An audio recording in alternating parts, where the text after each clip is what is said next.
Clutch Sports Talk. Let's go.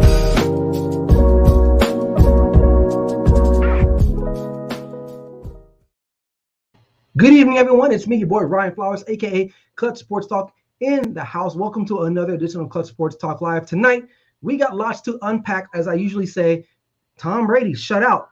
Crazy, man. Doesn't even get in the end zone. They lose 9-0 to the New Orleans Saints. The Saints have his number. I believe now he's like 1-4 against the Saints in his career as a Tampa Bay Buccaneer. Also, John Harbaugh, what was he thinking?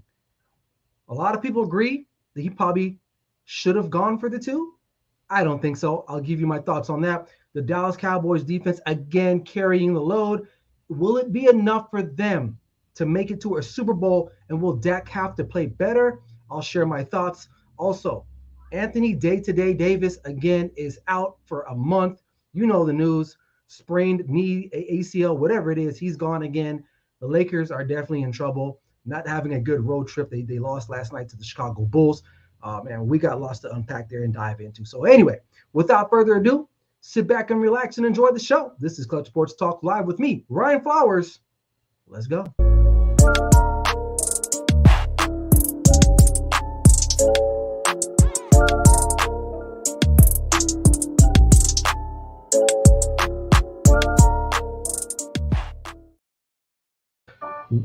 Welcome in, everyone. I don't know if you guys can hear the music in the background, but it's happy holidays to you guys, man. It's the last show before Christmas. But Merry Christmas to you guys. And this is Clutch Sports Talk Live with me, Ryan Flowers. I'm getting in the spirit. We got the Raiders right now. They're playing against the Cleveland Browns. Then the Chicago Bears play the Minnesota Vikings later on tonight in the nightcap. But hey, if this is your first time, make sure you're on YouTube right now. If you're watching, make sure you hit that subscribe link. Hit that notification tab so that way you know what's going on in Clutch Sports world. But listen, it's Christmas. Happy holidays to all of you guys out there. I'm only on YouTube tonight. I'm trying to figure something out. But hey, like I said, if you're in the show, you're watching it, man, I appreciate you guys. And like I got the Christmas music going on in the back. Hope you guys can hear it. I'm feeling really good. I wish I had some eggnog and things of that nature. But I'm gonna be all right. We're gonna have a good show tonight. So without further ado, let's get that Christmas music out of here. Listen, where do I start? So, Tom Brady, Tampa Bay versus the Saints last night. Sunday Night Football. The game was in Tampa Bay. Bucks were 11.5, almost 12-point favorites in that game. They do lose Mike Evans. They do lose Chris Godwin for the rest of the year. Now it looks like he has a significant knee injury, but they lost him in the game last night. So literally, AB did not play, which now that becomes a whole nother scenario now with AB in the mix now because, he was suspended for basically having that fake COVID card. Now Bruce Arians is probably looking at him like, well, I probably was going to cut you, but now I need you. So what are you going to do? But nonetheless, the Saints come into town, right? And they pretty much dominated that game. I mean, for the most part, they dominated the game. I don't think the Buccaneers really had enough firepower. Obviously, they didn't because they didn't score any points. And that's the first time in about 15, 16 years since Tom Brady has actually been shut out. Shut out altogether, which is pretty remarkable, man. I don't know. For whatever reason, this New Orleans Saints, they have his number. And now, considering what happened also in in Detroit with the Arizona Cardinals, it's all up in the air for me at this point. I had Tampa Bay as the number one team in my power rankings. It doesn't mean that they're not a good team. The Saints just have their number. And for the most part, the Saints defense is still pretty good. Taysom Hill got the start last night. It's not like he was a world beater itself. They just made plays. But the defense was the star of the night for the New Orleans Saints, and they basically did a number on Tom Brady. Granted, he was down some weapons. He still had Gronk. He still had guys like Leonard Fournette, other guys that he can throw to. But listen, when you're missing Mike Evans and Chris Godwin, who has emerged as one of the better receivers in the National Football League, you're going to have issues. And I don't care how great you are, Tom Brady still needs help from players, especially not only just any players, talented players, right? And last night he didn't have that around him. And I'm going to get to him later on in the show. about his antics and his behavior, which I feel is a double standard when it comes to Tom Brady. But we're not going to talk about that right now. We're going to talk about the Tampa Bay Buccaneers and the Saints and their shot. Now, this happened last year. The Saints beat Tampa Bay twice. They met in the playoffs. We all know what happened there. Tom Brady wins. They go on to win the Super Bowl. So should I look into this? I think more so this year, yes, because of Chris Godwin. Now, AB is going to be a very pivotal point or pivotal player in this system now because they're going to have to heavily rely on him. Now, Bruce Arians was talking all that noise not too long ago, but well, you know what? He makes a mistake, he's out of here. Well, he's still on the roster last time I checked. And not only is he on the roster, he is an important piece of the roster. Why? Because Mike Evans got hurt. Chris Godwin is done for the year.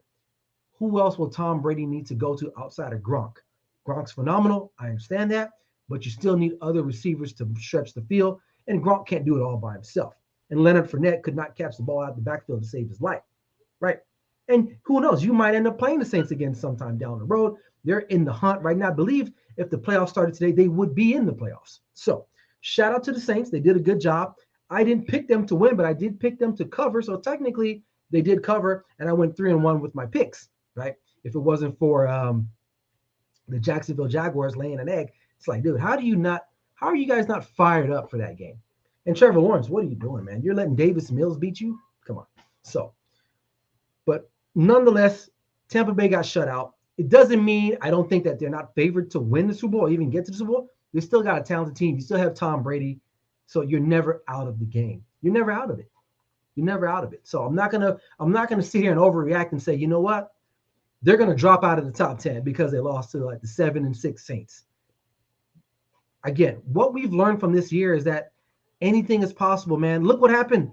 The Cardinals lost to the Lions. And not only did they lose, they got blown out 30-12. Come on. So, this hearsay about teams are really good and then they're going to win it all. And then next, they lose. And then you're like, well, they're done. It's football, man. It's professional football. These other guys get paid to play as well. And they're looking to go out and win every time that they can get a chance to win. It's not easy to win in the National Football League. It's simple as that. So I'm not going to put the Buccaneers out of contention. If anything, they're going to have to work a little bit harder. Bruce Arians is going to have to become a little bit more creative along with Brian Leftwich. How are they going to maneuver around the Chris Godwin news with him being out? Mike Evans, he's had a history of injuries in the past. How healthy will he be going into the playoff, right? He'll be able to play, but will he be healthy enough to be effective enough for them in this stretch run as they try to defend their title? But at the end of the day, it's Tom Brady. And Tom Brady gets the credit. And also he gets, he has to get some of the blame. And I'm looking up the stats right now for that game yesterday and what exactly he threw for. But they, it all boils down to who do you have surrounding you. I don't care how great you are. The greats, even the greatest of great players need help. And that's what it boils down to. And I'm going to talk about this later on with Dak Prescott. It's not, we all know Tom Brady is the GOAT, right? I mean, there's no denying that. But he's had gotten some help along the way. And at this point, it's not looking that good right now, but he is still the GOAT. And right now, look, he threw 48 times. He threw 48 times. Which is something that he probably really doesn't want to do that much, especially his age. 214 yards, 1 interception.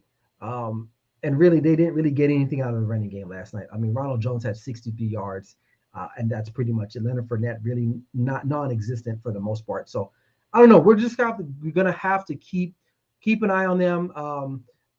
What are they going to do next? I mean, I'm just trying to see right now. I'm sorry, I'm just looking up their schedule. They have you got Carolina, Jets, and Carolina to finish up. So it's favorable because the Carolina Panthers are a mess. We all know the Jets are a mess. So, conceivably they'll go 3-0 the rest of the season, and they'll finish at 11-5, 11-4. Oh, excuse me, not 11-4. I'm sorry, they already have 10 wins. So what, 13-4? 13-4? and that'll be enough for them to kind of finish this off for them. And so we'll see. But it's going to be an uphill battle this year because they're not going to be at full strength, which at this point in the season, a lot of teams aren't at full health, man. That's just what it is at this point. So keep saying that, but that's just what it is. That's just what it is. So I'm not going to throw them off. They're still probably one of the top teams in the National Football League because they have Tom Brady, and that's it. All right. Moving on. John Harbaugh, again, runs the risk. He says, you know what? We got him on the ropes. Let's go for 2 instead of kicking the field goal and maybe play for overtime. Yep, he rolls out with Tyler Huntley, and they lose the game again. And now they're kind of on the outside looking in on a playoff spot when literally they were the number 1 seed in the AFC a week ago. So that's how fast your luck can change just like that. Why? Now, a lot of people say that he probably should have just like he did the right thing. The rule that I have, if you're at home, you play for overtime. If you're on the road and you've been struggling a little bit, you go for the 2, you try to end the game. And I think he probably should have just kicked the field goal. Up until that juncture of the game, your offense had been able to move the ball pretty effectively on the Packers defense. Now, your defense is was shot. You're playing with a lot of backups. Aaron Rodgers was torturing you guys, but I still feel like you can get lucky, man. Maybe you win the coin flip. You have the momentum. You had just tied the game up, or you were getting ready to tie the game up. You got that momentum. Take it into overtime. You have one of the best kickers in the league. You know he's going to make that extra point. But instead, you go for the risky 2. And honestly, the play call to me wasn't even that great. You basically just singled out half of the field. And you rolled him out, Tyler Huntley, you rolled out Huntley, and it just didn't work out for them. And obviously, you can see what happened. The end result, this is their second or third loss, where they probably should have kicked the field goal. And I get it. That team's reeling. Lamar Jackson didn't play. Most of all your DBs are gone. You're missing some guys on the front line. You want to get out of the game. You're thinking, you know what? We made it this far. Let's roll the dice and let's go for it. When in actuality, you shouldn't have. You should have just played for overtime. Now, it's Monday morning quarterback. We can all talk about what should have happened, what could have happened, and what actually did happen. They lost the game. Now they're on the outside looking in. I still don't think it was the right decision because I felt like you could have moved the ball against Green Bay enough to where you probably had a chance of winning that game in overtime if you had gotten the ball. Now, he's probably looking at again, he's probably looking at it from, well, we haven't really been able to slow down Aaron Rodgers. He's moving the ball so efficiently on us. Let's just try to get the win here. So I understand the call, but I feel like, you know what, in that case, you already been burnt already. And honestly, your team isn't that good at converting 2-point conversions. Knowing that analytics, if you're an analytics guy, the rational thing would have been to just kick the field goal, play for overtime, and see what happens. Who knows? Maybe you get that one stop. Maybe you force them to a field goal. You get the ball first, or vice versa. You force them to a field goal. Now you have a chance to score a touchdown and end the game because your offense was moving the ball. So, some people will disagree. I don't think it was the right call. I think he should have absolutely just kicked the field goal, and they could have won that game. But now I believe they're 7-7, 7-7 in a division that's still kind of up for grabs. I mean, Pittsburgh won. They're in there. The Browns are strong. They're competing right now. I think they're down or up 10-7 right now to the Raiders. The Bengals had a big win yesterday out in Denver. So look, that division is still up for grabs. Maybe they're hoping that maybe they can kind of sneak their way in. The AFC is also wide open as well because although the Chiefs have been winning, I'm not.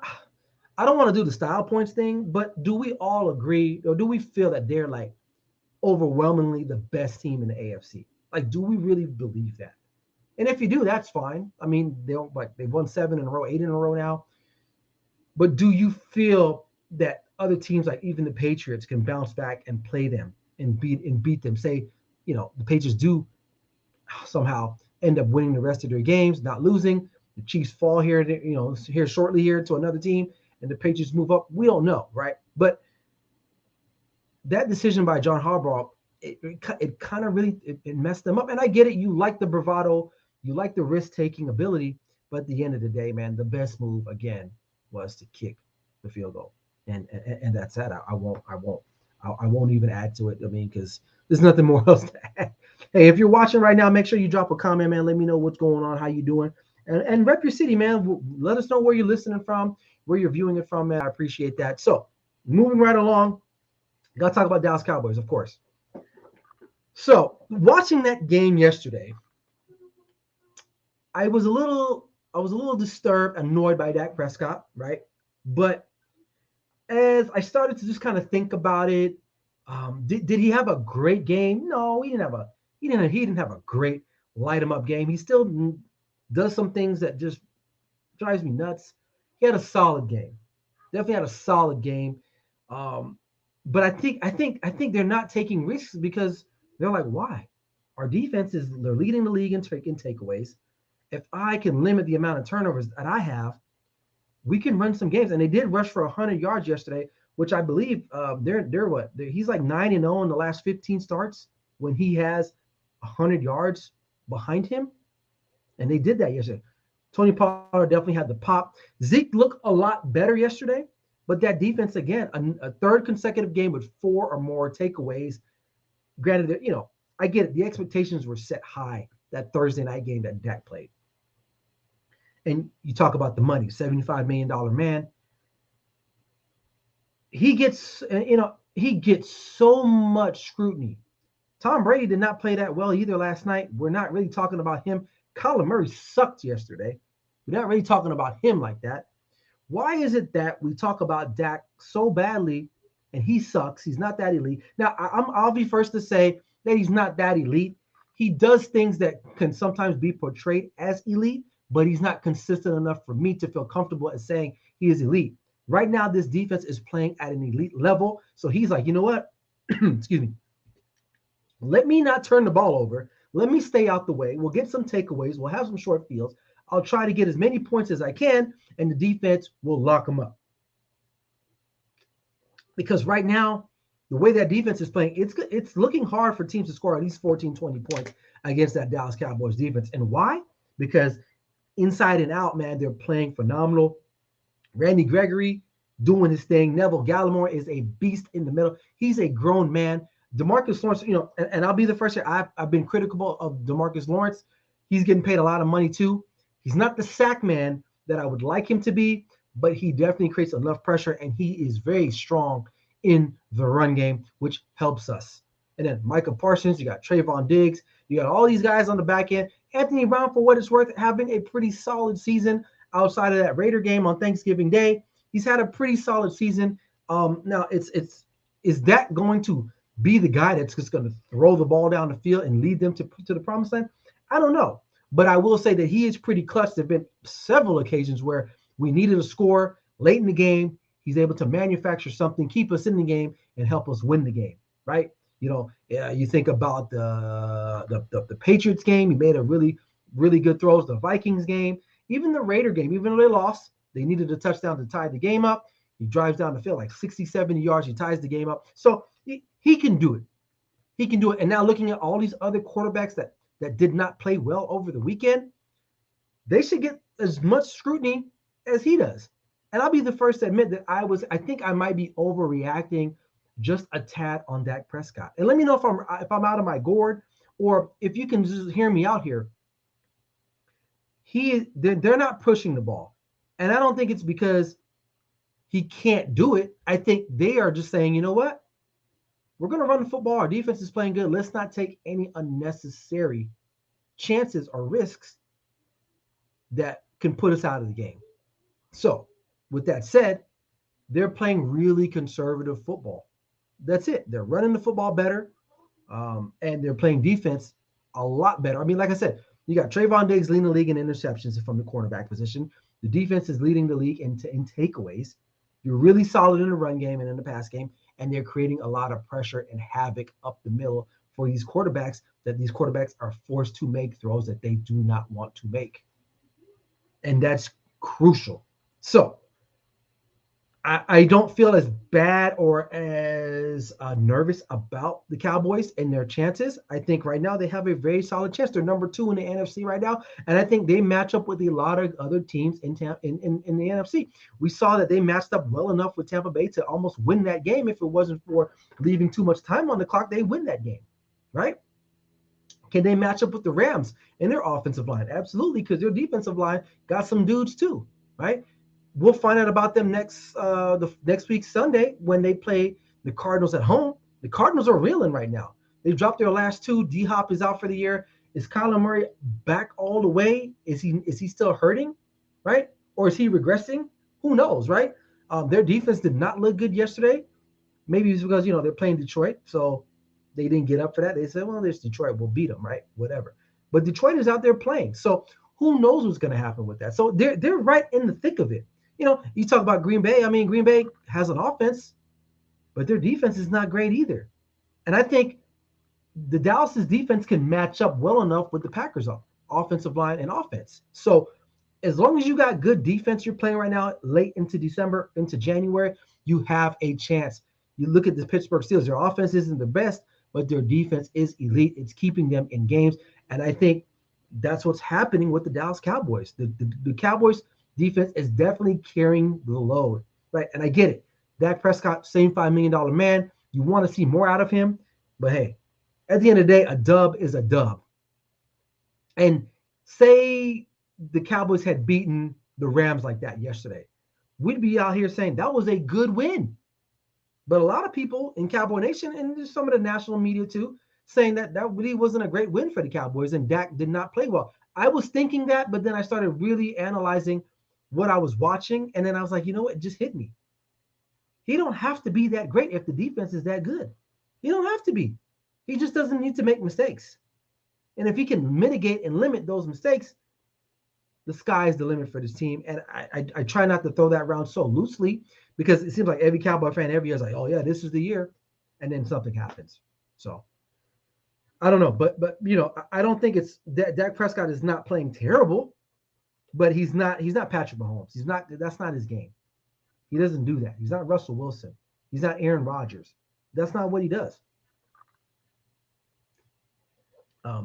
They run the football and they play good defense and they're taking the ball away and they're pressuring the quarterback. Those are some major components you need in order to make a run for the Lombardi Trophy. So we'll wait and see. It was a good win yesterday. I mean, if you limit a team to only 6 points and they don't score a touchdown in the NFL, that's pretty good, man. That's pretty. Now they left a lot of meat on the bone on the offense, and he'll be the first to tell you that.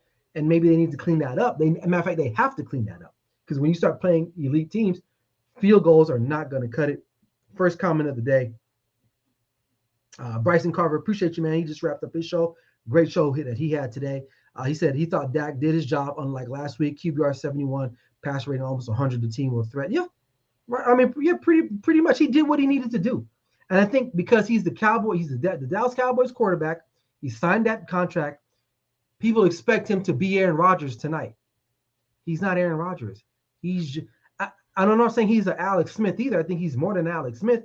He just doesn't need to turn the ball. Now, he did have that turnover yesterday, that fumble interception, whatever you want to call it. Things like that still drive me crazy because he knew that guy was in and around his area. Throw the ball away.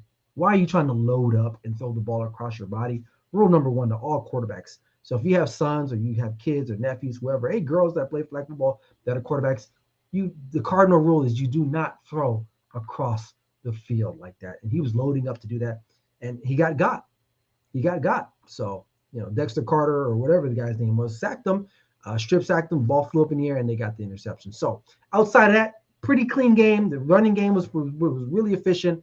Tony Pollard was good. Ezekiel Elliott looked really good.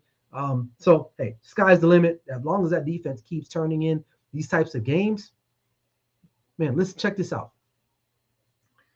The Saints shut out Tampa Bay. Shut them out. This is the same Saints defense we just beat by double digits not that long ago with the same quarterback. And we beat him at home. You didn't hear that from me. Right? So it's all relative here in this year in football, man. You don't know what's going to happen week to week, but I won't keep on this subject very much longer. But uh, I still like our chances, and I think Dak is doing enough not to blow it. But there's going to be a time we're going to have to call upon him. He's going to have to make a move, right? And so hopefully he's going to reserve that for when we really need it in the playoffs. So I'll leave it at that. All right. Last subject before we get out of here, before I get to my clutch, not so much. Anthony Day-to-Day Davis, aka Street Clothes Davis, out again. Now it's kind of like a freak accident. LeBron was dribbling, pushed his guy into AD inadvertently, rolls him up, ACL, MCL, whatever it is, he's out, sprained. Luckily, he didn't tear anything, but it's severely enough where he can't play for at least another month. Now, the Lakers they're in trouble, absolutely in trouble. And if you don't think so, I don't know what you're watching, because what they got now is not sustainable. That's what it boils down to. Yeah, LeBron can hang up 30 points on Orlando or Houston or any other pitiful team in the NBA. That's fine. But is he going to hang up 30, 40 against the Warriors? Is he going to hang up 30, 40 against the Brooklyn Nets? And again, it's not all on him. It's not. LeBron was brought here to bridge a gap. He was also here to get guys like Anthony Davis, which they did. It's Anthony Davis' responsibility to be the guy. Now, we cannot help it that the guy is made out of paper mache. Literally, when I was coming up with this graphic that you guys see with him holding his leg there, I searched Anthony Davis injury. There were like 10 pages of pictures of this guy being hurt. And I didn't look up any other players, but I just was like, there's a catalog of this guy from days of when he was a Pelican to now. Now, he wasn't playing great up until that injury. He hadn't been. Honestly, after winning that championship in the bubble, last year was abysmal. This year, really not playing well. A lot of people question his motive, his drive now. Does he really have it in him? And the answer is he doesn't. Because look, LeBron is not the same player we once knew not that long ago. He is not as hungry as he once was. Why? He doesn't need to be. He's got the championships. He got the one in Cleveland. He got the one that he needed in LA to kind of validate him coming here, right? What has Anthony Davis won outside of that bubble championship? Nothing. He was named to the top 75 NBA players in the last 75 years, which some people question. He's top 100, maybe, right? Some people would say that. I think he is. But I like this one. Bryson says, AD always down. I like that one. I'm gonna have to use that one. I'm gonna give you credit for that. But he also says he's unreliable star player, and AD always down as unreliable a star player as there is in the NBA. I don't know why I couldn't say that for a reason. From his reliability to his mentality, you have zero idea what you're going to get. You don't know. He's like a box of chocolates. You never know what you're going to get with AD. Sometimes he comes out, he's a big man. Sometimes he comes out, he thinks he's a shooting guard. And that's the problem. And you got these other guys that play on the post, like Jokic, even Giannis, that just bully this guy. He's playing like a straight buster, and I don't wish him to be hurt. I don't wish that on him. I don't wish any player to be hurt, right? This is how they make their bread. Now, he should have enough bread to last the lifetime. But listen, the Lakers are in trouble. And if I'm the brass in Lakerland, I'm trying to figure out a way to package him out of there, man.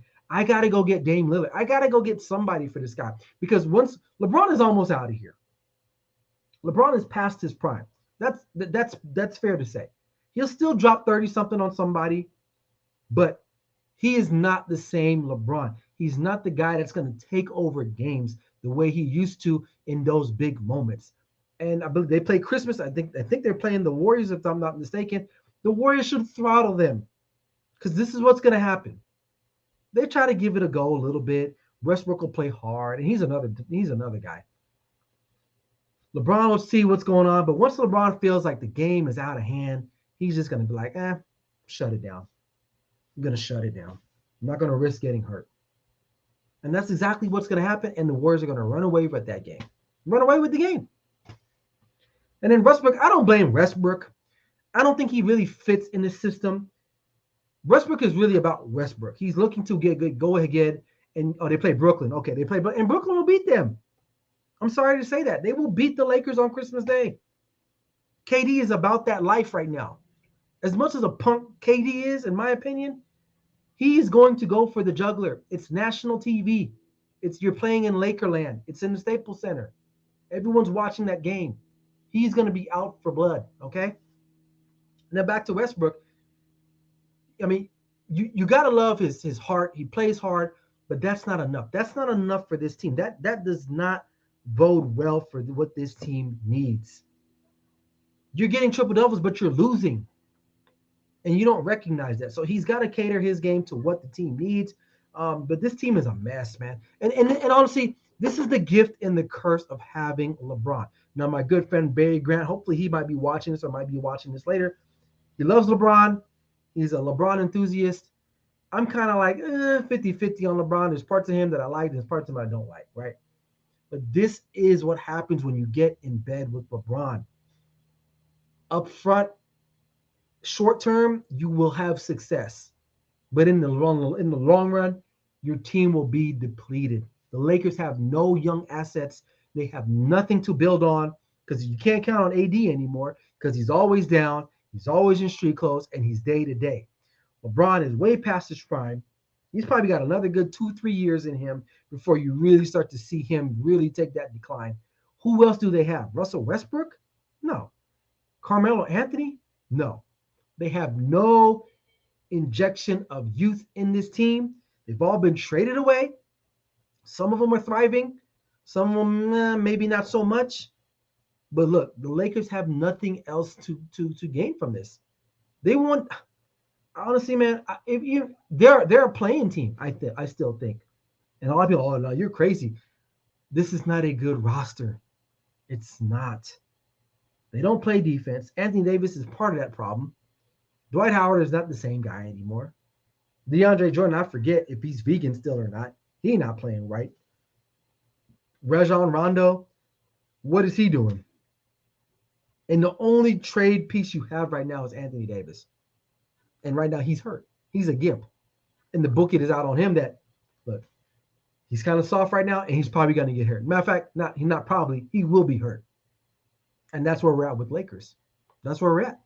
So it's if I'm Rob Pelinka, I got to find a way to package this guy and get him out of here once he's healthy. It's not going to work out. He is not going to be the future of the franchise. And I'll say it's a wing guard league anyway. Big men are not dominating like that. I know Jokic won the MVP last season, but look what happened to the team. The team wasn't that great, man. Same thing with Ja. That's why I chose Ja Morant over Zion Williamson. You need wing guard players, man. Guys like Zion Williamson, obviously he can't put beignets down or donuts. He's having a weight issue, and I don't wish that bad anything on him. But listen, man, the NBA is a guard-driven league, a wing-driven league. And AD doesn't fit in that. He still thinks he's a guard anyway because he's always shooting from threes, 25 footers. Dude, get your butt in the block and be a big man. But I'm not trying to sound like a fanboy and say we need to go trade for Damian Lillard, but I guess I will sound like a fanboy. We need to do something because AD is not going to be the guy. And honestly, we're right around the corner from LeBron getting hurt too. I'm not wishing that on him, but if you follow statistics and analytics, the percentages of him getting hurt again before the season's over is very likely. Highly probable that's going to happen. So I don't know. But anyway, enough about that. The Lakers are in trouble. They're gonna get their butts beat. I hope they don't, but I don't see them winning that game against Brooklyn. And if they do, I'll come out here and say, you know what? I was wrong. No. All right. Let's get out of here. But before I go, got to give my shout outs here. Clutch, not so much segment. Off the bat, man. Here we go. We're gonna start with the Saints. Shout out to the Saints. The Saints came into Tampa Bay. They didn't give up any points. And honestly, I thought they were left for dead, but they showed out. Cam Jordan got his 100th sack on Tom Brady, the GOAT. So shout out to him. New Orleans Saints were clutch this week. Not so clutch, Tom Brady. Listen, I talked about this at the top of the show. There's a double standard for him, right? You saw he was getting in Dennis Allen's face because he was replacing Sean Payton because Sean Payton could not coach last night. Throwing tablets, just looking all out of sorts. If any other quarterback would do that, it would be front line. This quarterback is not a leader. Da da da da da da. Tom Brady is one of the worst sportsmen we have out there. He's the greatest, but he does not take losing very gracefully. Now, after the game, he was seen shaking some hands, but you could tell he don't want to be out there. He knows the rep on the street for him is that when he loses, he doesn't like it, and he cries like a little bi off the field, not giving those other teams props. And what he did yesterday in front of Dennis Allen, calling him a bitch, that's, come on, man. Like, and he's not going to get fined for that, obviously. Let another player do that. So there's a double standard for him, which I understand that. There's a double standard in society. So the NFL is no different than society, where guys like him can definitely get catch a break or get, they can get off for things like that. But, that's just what it is. You can complain about it, or you don't play in the league and you sit at home and you watch him continue to dominate, right? So, all right, not so much for him. Clutch, Travis Kelce, the walk-off touchdown in overtime on Thursday night against the Chargers. I mean, he broke like 5-6 tackles. Chargers, what the hell are you guys doing? Chargers doing Chargers things. They suck. Well, they don't suck, but I'm done hearing about the Chargers. I don't even want to talk about them because they do this every year. They got talent, and they somehow, some way, find a way to screw it all up, and they're doing it again this year. No matter who your coach is, man. Vince Lombardi can come through SoFi Stadium doors, and this team would still screw it up at some point. And Brandon Staley, he's another guy going for it. It went for like 4 or 5 times, man. That's like 9, 12 points, the difference in that game. I'm not saying you don't go for it. I get it. You need to gain momentum. But at some point, you got to get the points too. And I think you got to use analytics accordingly. You can't just solely rely on it. You got to use other – you got to see the flow of the game. And I don't think he really understood that. And they lost the game. Honestly, they probably should have won. Then they didn't. So, but clutch, shout out to Travis Kelce for that walk-off. What was like 40 yards, something like that? He scampered for that touchdown, man. Ridiculous, right? So shout out to him. And finally, not so much, Arizona Cardinals. You get on the plane, you land in Detroit, and you get shellacked. Kyler Murray did not look good. Defense did not look prepared, and it's going to get worse. You still got divisional games. You still got the Cowboys next week. You got a tough one Christmas Day against the Colts, who are coming off a high on beating the Patriots. They might conceivably drop another one and maybe fall to the 4th spot. That division is not sewn up yet, so the Rams will have something to say about that. The Niners, I don't think they have enough games to kind of get back into play unless the Rams and Cardinals just completely fold the rest of the way. But that division is not spoken for yet, but the Cardinals are going to have to play better, man. They're going to have to play better. We got a comment here. Yep. Kneecaps were biting yesterday. The Detroit kneecaps were biting, man. It's, shout out to them. They're an interesting team. I don't have a problem with Dan Campbell as a person. I don't know him personally, but I don't know if he's a head coach. But they're playing hard, man. I will give them that. They are not trying to lose games, right? They're not trying. You can tell they're playing hard. Honestly, I don't think they should be playing that hard.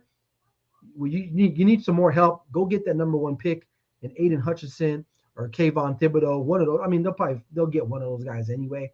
But shout out to them. But not so much for the Arizona Cardinals. Do better, Arizona.